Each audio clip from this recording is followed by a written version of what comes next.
Ginger Rogers, the iconic Hollywood legend remembered for her dazzling dance routines with Fred Astaire and her enduring beauty and poise, was more than just a silver screen sweetheart. Behind her glowing public persona and timeless performances lay a woman who had weathered betrayal, fierce rivalries, and the ruthless politics of Hollywood's golden age. In her riveting memoir, Ginger Rogers didn't hold back, and one of her most startling revelations was about a woman she only ever referred to cryptically as the poisonous snake. This biting term wasn't directed at a nameless figure. Industry insiders and readers alike were quick to decode the thin veil.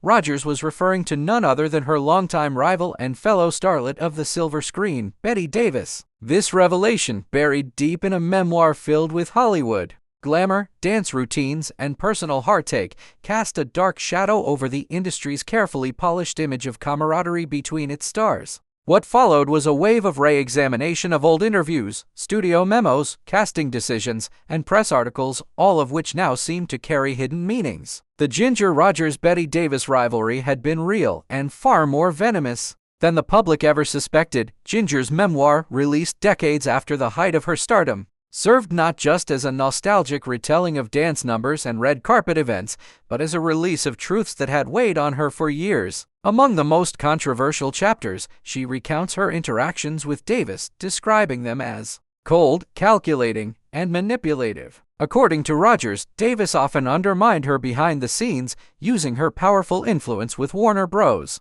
Executives to sideline Rogers for key roles. Rogers claims to have lost major opportunities not because of lack of talent or appeal, but because Davis had lobbied against her behind closed doors. One particularly devastating incident involved a dramatic lead role Rogers had been promised, only to have the contract rescinded days later. She would later discover that Davis had personally lobbied studio heads, portraying Rogers as difficult to work with and unreliable. But why such deep-seated animosity? To understand the feud, one must delve into the Hollywood studio system of the 1930s and 1940 seconds. During this time, competition between actresses wasn't just encouraged, it was orchestrated. Studios like Warner Bros. And Ricoh pitted women against each other to maintain control and maximize profits. Actresses vied for roles, publicity, and male leads, often being told by executives that they were replaceable. In such a cutthroat environment, professional rivalries easily turned personal. Rogers recounts how Davis, known for her dramatic prowess and no-nonsense attitude,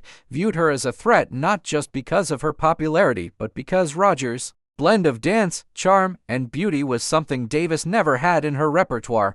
Rogers, however, wasn't entirely passive in this war of words and actions. Her memoir acknowledges that she too made calculated moves to outmaneuver Davis, including cozying up to producers and using the press to her advantage. Yet what set Rogers apart was her desire to bury the hatchet, something Davis reportedly never accepted. She thrived on resentment, Rogers wrote. It gave her purpose, and when she had no more enemies, she'd create one. That sentence, laced with the pain of decades-old wounds, revealed the emotional toll the feud had taken. For Rogers, the competition wasn't just about roles, it was about recognition, respect, and reclaiming a narrative that had often painted her as just the pretty face next to Astaire's brilliance. Rogers' memoir also dives into the psychological effects of being constantly compared to others, especially in an industry obsessed with image. She writes about the emotional burden of always being told she wasn't as serious or intense as Davis, which led many critics to dismiss her work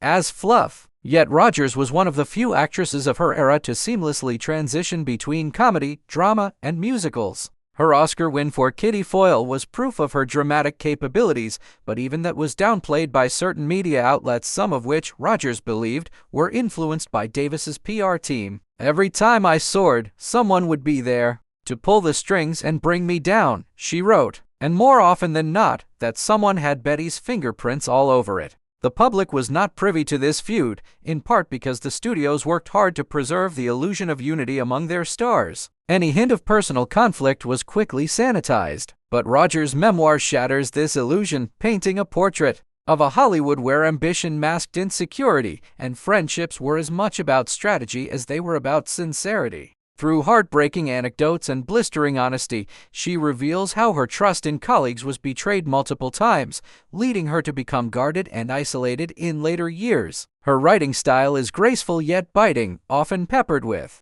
rhetorical questions that challenge the reader to rethink what they know about old Hollywood. And then there's the matter of the infamous quote, "She was a poisonous snake." It appears midway through the memoir in a chapter detailing the fallout from a studio gala where Rogers confronted Davis about yet another sabotaged casting. The confrontation, according to Rogers, was brief and venomous. "I looked her in the eyes and saw nothing. No guilt, no remorse, just cold calculation. That's when I knew I was dancing with a snake," she writes. The quote has since become legendary, often cited in Hollywood retrospectives and feminist film analyses as a symbol of the era's brutal environment for women.